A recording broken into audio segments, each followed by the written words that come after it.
तो सावपान कंदो दोखो नेठ तो खेड़ी दो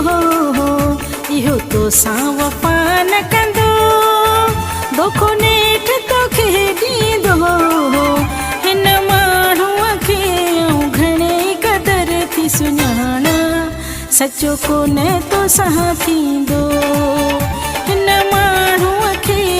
घणे क़दर थी सुञाणा सचो कोन्हे तो साह थींदो सचो कोन्हे तो साह थींदो दोखो नेठ तो खेॾींदो सचो कोन्हे तो साह थींदो दोखो नेठ तो खेॾींदो हिन माण्हूअ खे घणे क़दर थी सुञाणा सचो कोन्हे तो साह थींदो हिन माण्हूअ खे घणे क़दर थी सुञाणा सचो कोन्हे तो साह थींदो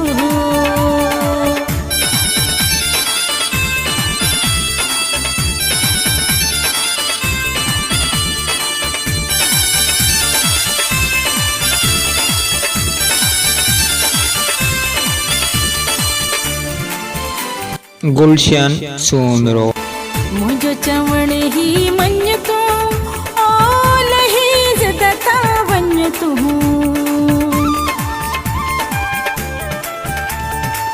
मुझो चवण ही मञ तू ओ लही जदता वञ तू हिन माण्हूअ खे घणे क़दर थी सुञाणा सचो कोन्हे तो साह थींदो सचो कोन्हे तो साह थींदो दोखो नेठ तो खेॾींदो सचो कोन्हे तो साह थींदो दोखो नेठ तो खेॾींदो हिन माण्हूअ खे घणे क़दर थी सुञाणा सचो कोन्हे तो साह थींदो हिन माण्हूअ खे घणे क़दर थी सुञाणा सचो कोन्हे तो साह थींदो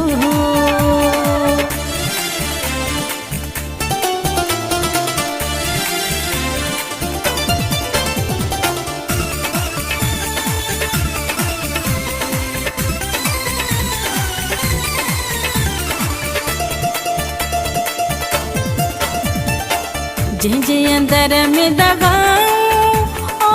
कहिड़ो कंदो सो पाऊं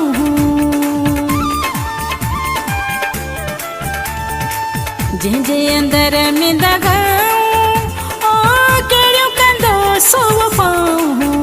हिन माण्हूअ खे घणे क़दर थी सुञाणा सचो कोन्हे तो साह थींदो सचो कोन्हे तो साह थींदो दोखो नेठ तो खेॾींदो सचो कोन्हे तो साह थींदो दोखो नेठ तो खेॾींदो हिन माण्हूअ खे घणे क़दर थी सुञाणा सचो कोन्हे तो साह थींदो हिन माण्हूअ खे घणे क़दर थी सुञाणा सचो कोन्हे तो साह थींदो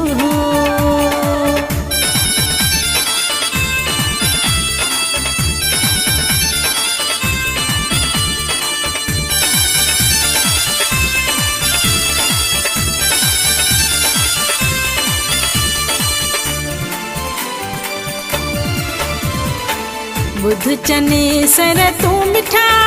ओ सिर वारी सर न विञा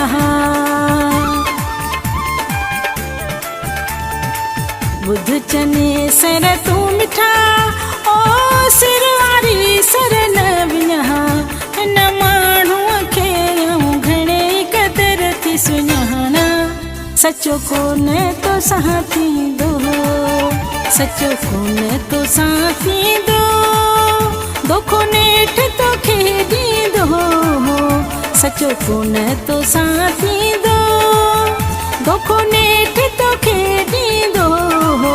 हिन माण्हूअ खे घणे क़दर थी सुञाणा सचो कोन्हे तो साह थींदो हिन माण्हूअ खे घणे क़दर थी थी सुञाणा सचो कोने तो साथी दो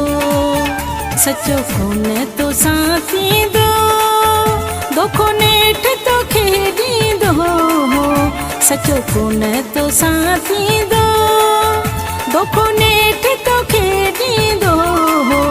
इन माण्हूअ खे घणे क़दर थी सुञाणा सचो कोने तो साथी दो इन माण्हूअ खे घणे क़दर थी सुञाणा सचो कोने तो साथी